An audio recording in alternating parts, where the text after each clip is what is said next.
j'espère que vous allez bien et bienvenue sur ma chaîne de You and So Beautiful. Je me présente, je suis Anne-Sophie et je suis ravie de pouvoir vous retrouver tous les vendredis pour de nouvelles aventures make-up. Donc cette vidéo est une deuxième partie d'une vidéo que je vous ai donc mise en ligne la semaine dernière. Cette vidéo est consacrée donc aux yeux et aux lèvres. Et la première partie, si vous ne l'avez pas encore vue, je vous invite donc à aller jeter un petit coup d'œil qui était donc sur le teint, la base, le fond de teint, tout ce qui est correcteur, anti-cerne, poudre, highlighter, donc vraiment très complet et je vous présente donc les produits et je vous mets ça en action avec des explications un petit peu plus pointilleuses que ce que j'ai l'habitude de faire les autres fois. Donc aujourd'hui, eh bien, je vous laisse avec la vidéo de ce maquillage des yeux et de la bouche. Et n'hésitez pas, si vous avez des petits commentaires, eh bien, cela nous permet de papoter entre nous, de vous abonner si ce n'est pas encore fait, et de cliquer sur la petite cloche et de me suivre sur Instagram.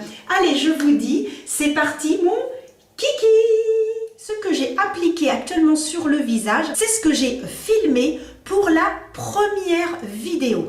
Donc si par coïncidence vous tombez sur cette vidéo, n'hésitez pas à aller voir la première partie dans laquelle eh bien j'ai fait entièrement mon teint. D'abord, comme je vous dis à chaque fois, le maquillage c'est une question de goût et d'envie. Il n'y a aucune obligation, je préfère vous le préciser en début de vidéo.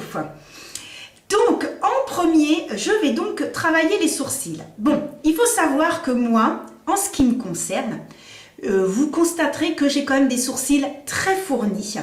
Je crois que dans ma vie, 2 fois, je me suis fait faire les sourcils chez une esthéticienne. Donc, c'est dire que à ce niveau-là, je ne suis pas embêtée. Cependant, ce que je peux vous dire, c'est que pour les sourcils, nous avons 2 méthodes pour maquiller ces sourcils. Vous avez donc la méthode avec les crayons. Vous avez donc ce style de crayon, tout simplement un peu comme un crayon classique. Vous en avez d'autres qui ont au bout 3 petits poils ou plusieurs petits poils pour dessiner vraiment le poil. Ça, c'est très important. Et puis, vous avez également la méthode. Alors, c'est une méthode qui est vraiment très simple. Vous allez prendre un pinceau biseauté. Vous avez toutes et tous des palettes chez vous. Il faut savoir que l'on choisit la couleur en fonction, bien sûr, du poil et des cheveux. Bon, moi, je suis blonde, je ne vais pas faire de blond. Donc, je me fie évidemment à la couleur de mon sourcil. Je ne suis pas foncée, je ne suis pas claire. On va dire que je suis entre les deux. Donc, vous prenez une palette, n'importe laquelle. Moi, j'ai sous la main celle de chez Miscope qui a en fait des marrons. Alors, il faut prendre des fards mat. Et ensuite, eh bien, ce que je vais faire de ce côté-ci, je vais faire avec la palette, de l'autre côté avec le crayon. Et je prélève tout simplement de la matière, comme si je voulais appliquer sur ma paupière. Et ensuite, je vais prendre la pointe et je vais faire des petits mouvements, tout simplement comme ceci, pour savoir si vous avez le sourcil de bien dessiné. Technique, bon, vous la retrouvez partout, hein. Je n'ai strictement rien inventé. Ici, le coin externe de l'œil et on remonte et clac. Donc, en effet, mon sourcil arrive bien ici. La queue du sourcil est parfaite. Ensuite, pour ici, c'est simple, on se met tout droit, bien en creux et on remonte. Nickel chrome. Pour le milieu, hop, on se met à peu près au milieu de l'œil, clac. Donc ici, c'est là que je dois légèrement monter. Ensuite, on prend le crayon et on fait la même chose. Donc, en ce qui me concerne, donc je dessine là où je trouve que j'ai moins de petits poils. Je fais toujours des petits mouvements de va-et-vient, tout simplement. N'hésitez pas à aller, quand les magasins vont de nouveau ouvrir, aller voir dans les boutiques style Sephora, Nocibé, leur demander conseil, surtout que je sais que chez Sephora, ils ont un endroit qu'ils appellent le bar à cils, je crois, un truc comme ça, avec des produits de chez Benefit. Et ce qui est très très bien, c'est qu'ils vous expliquent comment faire. Vous avez des astuces, etc. Bien sûr, c'est pour vendre les produits de chez Benefit. Mais moi j'avais acheté ce produit là, ce petit crayon, et franchement il est très très bien en ce qui me concerne, voilà.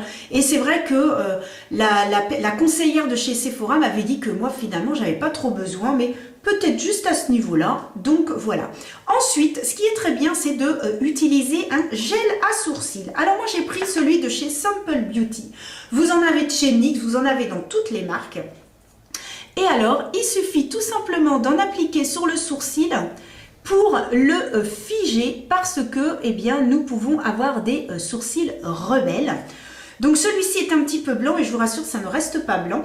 Et ensuite, eh bien, on prend un petit goupillon et on coiffe le sourcil. Je vais donc appliquer ensuite une base à paupières. Qu'est-ce qu'une base à paupières? Tout simplement, eh bien, cela va permettre de faire tenir les fards. Tout simplement, comme une base va permettre de faire tenir un fond de teint, une base à paupières va faire tenir les fards, leur permettre une meilleure pigmentation. Moi, je ne peux plus m'en passer. C'est pas compliqué et je me rends compte de la différence. Un jour, j'étais pressée, j'ai fait hop, hop, hop, on roule ma poulette. Et finalement, j'ai bien vu que les fards avaient quand même beaucoup moins tenu. Si vous n'avez pas de base à paupières, vous pouvez prendre votre anti-cerne et en mettre sur la paupière, tout simplement. Ça fait aussi le même effet. Je sais que j'utilise cette méthode lorsque je suis très pressée. D'ailleurs, si vous ne me suivez pas sur Instagram, je vous invite à le faire. On pourrait se retrouver pour des aventures make-up là aussi. Et j'ai fait un direct sur lequel, eh bien, je faisais un maquillage en 20 minutes. Et justement, je vous donnais cette petite astuce de l'anti-cerne sur la paupière. Alors, pour ce qui est de la base à paupières, vous avez soit en pot, comme ceci. Vous avez différentes couleurs, puisque les bases à paupières vont servir après à faire des cut crease. Et ensuite, vous avez un petit tombou mousse. Voilà. Donc aujourd'hui, pour me simplifier la vie, puisque ça, normalement, ça se prend avec un pinceau, eh bien, je vais tout simplement prendre le petit tombou mousse, l'appliquer sur la paupière. Ça, c'est pas difficile. On met sur la paupière, clac, clac, clac, et on étale ensuite avec le doigt, tout simplement. Voilà, base appliquée. On attend que ça sèche un tout petit peu. On prend donc sa petite palette. Aujourd'hui, j'ai décidé de prendre celle-ci. Je vous ai fait une vidéo sur cette palette de chez Nocibé que je trouve vraiment très très jolie. Avec un miroir, vous avez un petit pinceau. Au niveau du packaging, voilà, ça brille. Pour 12 €, je trouve que franchement, c'est pas mal du tout. Donc, en maquillage, pour les yeux, vous avez différentes techniques. Il faudrait que je vous fasse différentes même vidéos sur les cut crease, sur les smoky, sur le halo, sur la méthode du pli palpébral. Il faudrait que vous fassiez... Enfin, il y a tellement de techniques que si éventuellement ça vous plaît que je vous fasse des vidéos comme ça sur certains maquillages, n'hésitez pas à me le mettre en commentaire. Aujourd'hui, je vais utiliser la méthode du pli palpébral. C'est la méthode que j'utilise le plus et qui sera pour vous, je pense, la plus facile. Vous avez, voilà, après les techniques monochromes, après vous avez l'harmonie unique, après vous avez le double harmonie. Voilà, il y a tellement de choses qu'après il faudrait encore d'autres vidéos. Et là, si je vous le faisais, la vidéo durerait 3 heures. Et là, je pense que j'aurais... une descente au niveau des vues de ma vidéo et je pense que tout le monde se mettra à dormir devant, donc ce n'est pas le but. Donc la première chose à faire, c'est une chose que vous allez régulièrement faire lorsque vous maquillez vos yeux, et bien c'est d'appliquer une couleur qui va ressembler à votre carnation le plus possible, on va dire, une couleur que l'on va appliquer sous l'arcade sourcilière. Et également ici dans le creux, on appelle ça le creux paupière ou alors le pli palpébral. Celle de chez Miss Cob qui est vraiment très complète. Et donc j'ai cette couleur-ci, vous voyez, qui est un petit peu beige et que je vais donc appliquer sur la paupière. Cela va donc permettre aux fards que je vais mettre par la suite de se dégrader plus facilement entre eux. Une fois que c'est fait, je vais donc utiliser un pinceau biseauté. Je prends donc de la matière et j'applique comme ceci au niveau donc du pli palpébral. Ensuite, je descends tout simplement comme ça là, ici, pour former comme un petit triangle. Vous pouvez utiliser la méthode avec le pinceau biseauté si vous n'êtes pas très à l'aise et que vous débutez. Cela vous permet de mieux positionner et de mieux faire votre tracé. Une fois que vous avez fait ça, vous prenez votre pinceau fluffy et ensuite vous estompez les bords.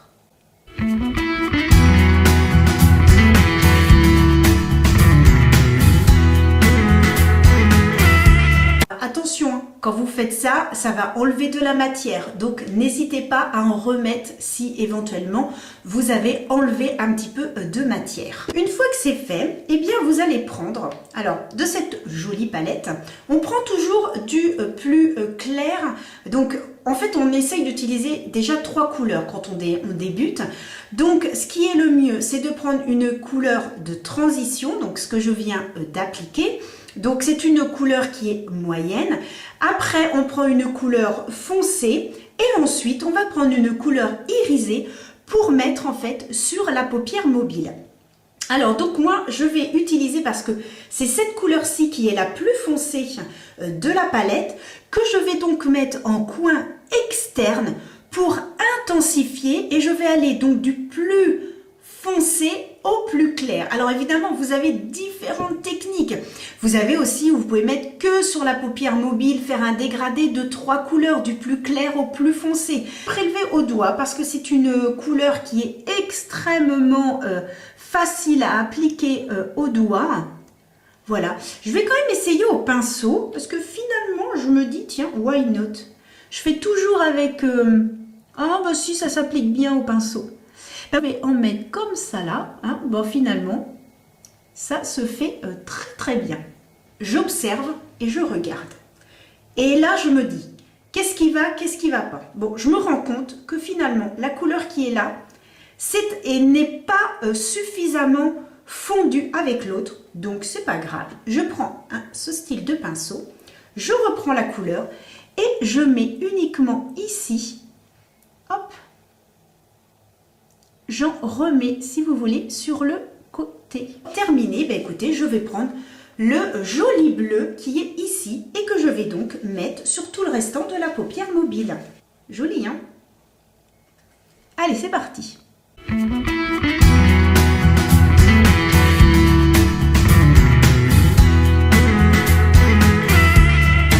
Je remonte jusque dans le pli palpébral.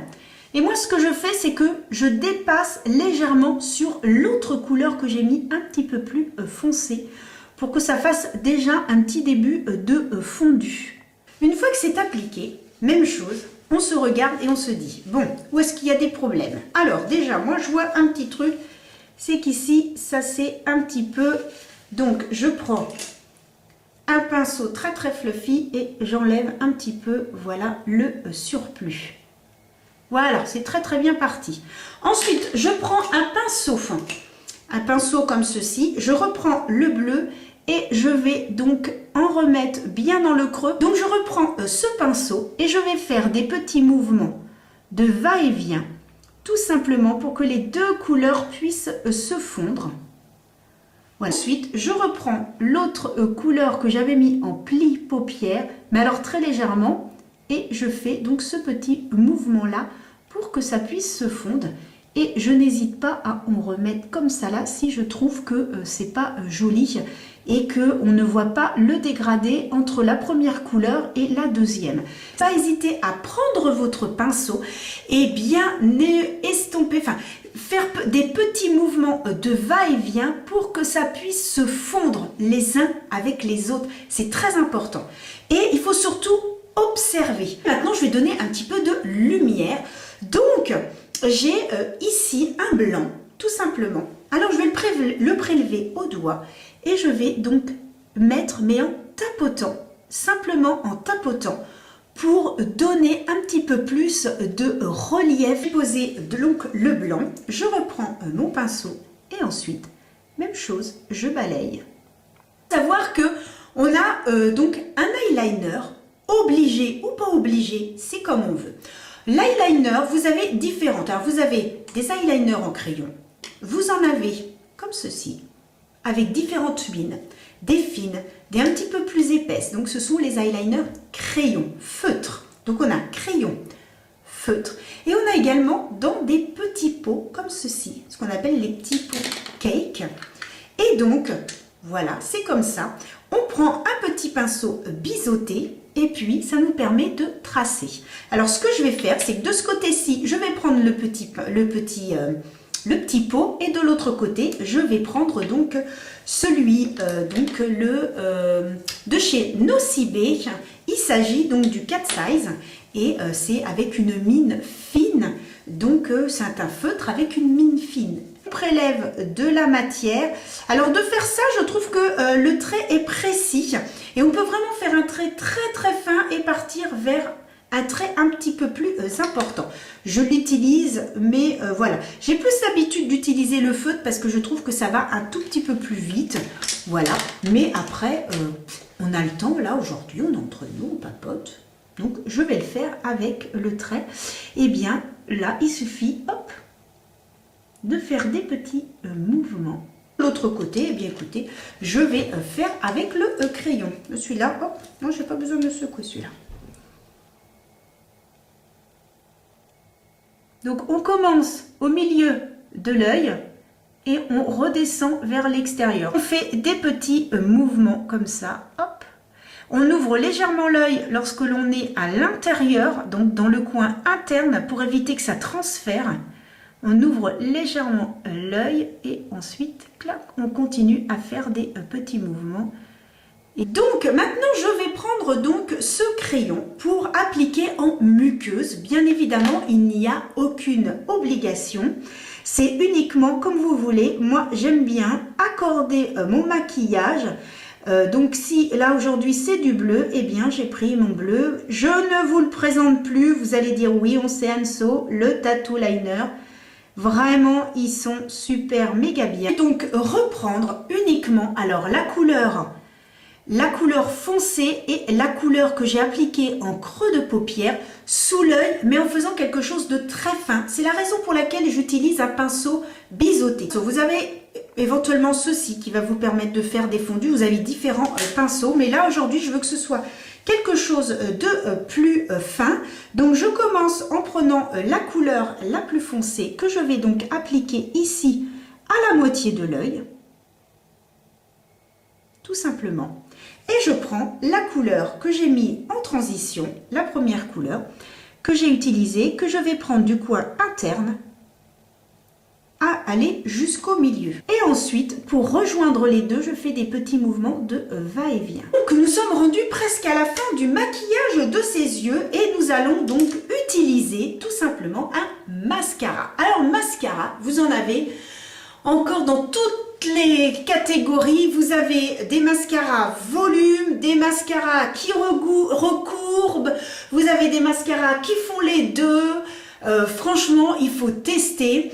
Et puis les mascaras, de toute façon, voilà, ça se présente tout simplement comme ça. Aujourd'hui, j'ai pris celui de chez L'Oréal. Donc c'est le Lash Paradise. Ensuite, pour appliquer, on va toujours des racines aux pointes. Voilà, toujours appliquer des racines aux pointes, des petits mouvements de va-et-vient et on remonte petit à petit et on fait la même chose. On remonte, mouvement de va-et-vient, mouvement de va-et-vient et on remonte. On en met également sur les cils inférieurs tout simplement et c'est vrai que tout de suite ça change le regard, c'est impressionnant. Vraiment le mascara va vraiment donner de l'intensité au niveau des yeux tout de suite, c'est beaucoup plus intense. Moi je ne peux pas me passer de mettre du mascara, ce n'est pas possible. Et puis nous allons ensuite poser le crayon. Alors pour mettre le crayon sur les lèvres, On commence toujours, alors là je ne vais pas pouvoir parler en même temps, donc je vous explique avant. On commence par l'arc de Cupidon, donc on commence bien comme ça, on redescend et ensuite au niveau des commissures, ici on remonte vers l'arc de Cupidon et pour le bas, on fait donc un trait ici et commissure ici, hop, à remonter comme ça, donc je vous montre en action.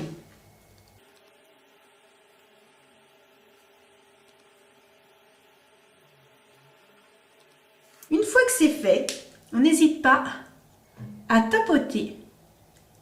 Une fois que le crayon est appliqué, eh bien vous avez le choix du rouge à lèvres. Alors, soit vous avez des rouges à lèvres brillants, vous avez des rouges à lèvres mat, comme celui-ci, ou des rouges à lèvres métallisés. Vous avez également des glosses. Vous avez différents finis au niveau des rouges à lèvres. Moi aujourd'hui, je vais mettre donc de chez Kiko ce rouge à lèvres mat. Voilà, j'avais envie. N'hésite pas à tapoter pour enlever l'excédent. Voilà, c'est très joli, mais finalement, je vais rajouter du métallique de chez Sephora. Voilà, qui est très joli. Je vous le montre comme ça. Hop. Il est très très joli celui-ci. Il a un effet métallique et je n'en mets que sur... Ils sont super bons en plus.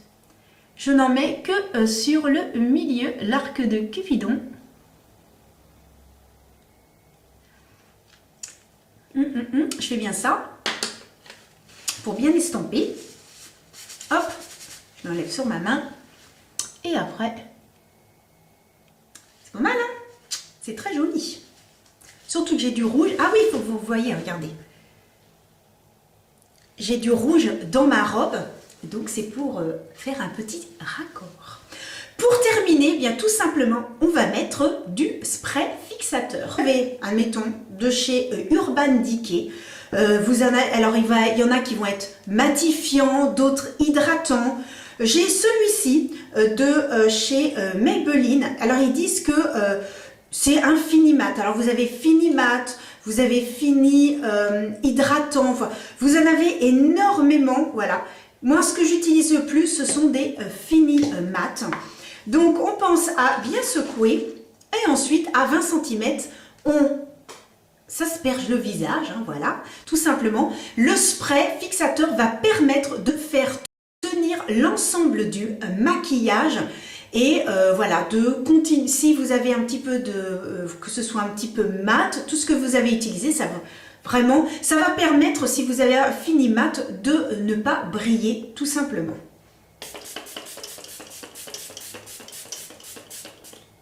Alors, j'aime beaucoup celle-ci parce qu'elle est extrêmement fine et on a vraiment l'impression d'avoir une pluie fine qui tombe sur le visage. Vraiment très, très agréable. Et voilà les amis pour ce maquillage. J'espère de tout cœur que cela a pu vous donner bien, des explications. J'espère avoir pu répondre à certaines de vos questions, de vos interrogations. Et si éventuellement vous en avez encore, bien n'hésitez pas à me mettre ça en commentaire, à vous abonner si ce n'est pas encore fait, à cliquer sur la petite cloche pour les notifications et à me suivre sur Instagram. Je poste des vidéos tous les vendredis, sachant que celle-ci est une partie 2 et que vous avez donc la partie 1 qui était donc la semaine précédente. Merci à toutes et à tous de m'avoir suivi et je vous dis à très très vite pour de nouvelles aventures make-up. Prenez soin de vous les amis et à bientôt.